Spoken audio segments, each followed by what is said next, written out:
Okay, guys, so we've already talked about multiples this week. Now we need to talk about factors. Now, factors are a little harder than multiples, but don't worry, you can do it. These are kind of the inverse, like multiplication and division are the inverse. So multiples are all the things that you can multiply out to get a number. If it's the inverse here with factors, what do you think that means?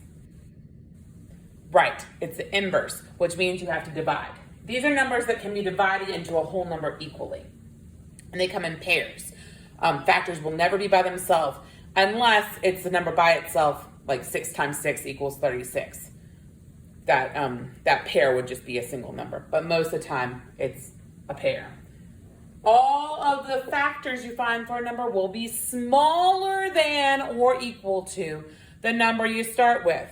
So if you're getting numbers that are bigger than what you started with, you're doing multiples, you're not doing factors. Factors are smaller, multiples get bigger. Factors are smaller, okay? So for factors, we do something called a factor rainbow to find the factors of a whole number.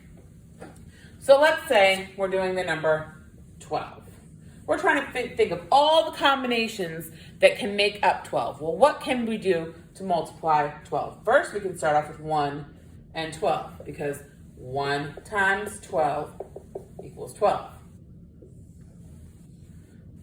Can 2 times something equal 12? Right, 2 times 6 equals 12. And we know 2 will go into 12 because 12 is an even number, and any even numbers can be divided by 2 evenly. Is 3 times something equal 12? Yes, 3 times 4 is equal to 12. Okay, and we're almost side by side. Look here, 3, the only number we're missing is 5. 3, 4, 5. 3 and 4 are side by side. We know 12 cannot be divided evenly by 5 because if it doesn't end with a 0 or a 5, 5 doesn't go into it evenly. So here are all of our factors for 12. 1, 2, 3, 4, 6, and 12. So you would list that like this. 12, 1, 2, 3, 4, 6, 12, with commas separating each one. Let's try a different one.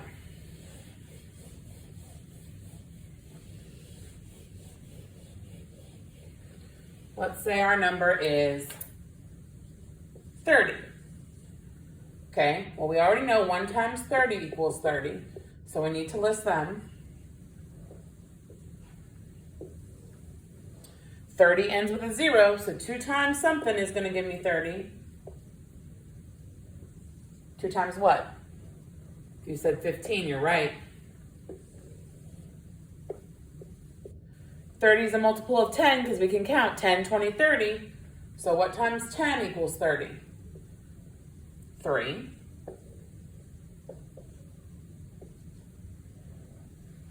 Okay. Is 4 times anything equal to 30? Well, let me see. 4, 8, 12, 16, 20, 24, 28, 32. No. 4 times nothing gives me 30 because 30 is not a multiple of 4. Let's try 5. It ends with a 0 or a 5, so 5 is going to be 1. 5 times what equals 30? 5, 10, 15, 20, 25, 30. 5 times 6 equals 30. And we've hit side-by-side numbers, 5 and 6. Like I said, once we've got numbers that are side-by-side, we're done. So our factors for 30 are 1, 2, 3, 5, 6, 10, 15, and 30.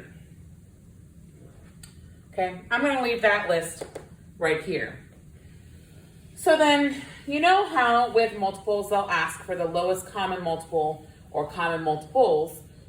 With factors, normally what they ask for is the greatest common factor, or the GCF.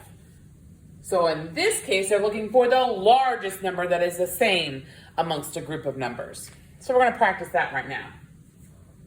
Let's do, I don't know, let's do 24. okay? So we know 1 and 24 is 24. 24 is even, so 2 times something, 12, equals 24. Oh, not 24, 2 times 12. 3 times, let's see, 3, 6, 9, 12, 15, 18, 21, 24. Oh, 3 and 8.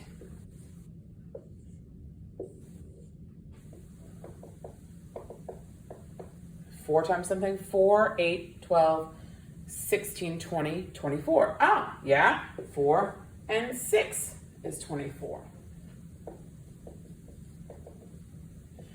And the only number we have left between 4 and 6, because they're almost side by side, is 5. 5 cannot go into 24. 5, 10, 15, 20, 25. 24 does not end with a 5 or a 0. So if we're listing our multiples for 24, we'd list 1, 2, 3, 4, 6, 8, 12, 24. Then, if we were looking for all of the numbers that were the same, we go, okay, 30 and 24 both are 1, both have a 2, both have a 3, both have a 6, and that's it. So the GCF of 30 and 24 equals 6. And I know factors are a little bit more difficult than multiples, but that's okay. You have time to practice and you'll get it. I know you will. It's just a matter of continuing to practice, continuing to know your multiplication facts, and being able to figure out what numbers multiply together to give you the number that you're working with. I hope this helps you as you continue this week. Good luck. Remember, you can come ask me anytime you have questions.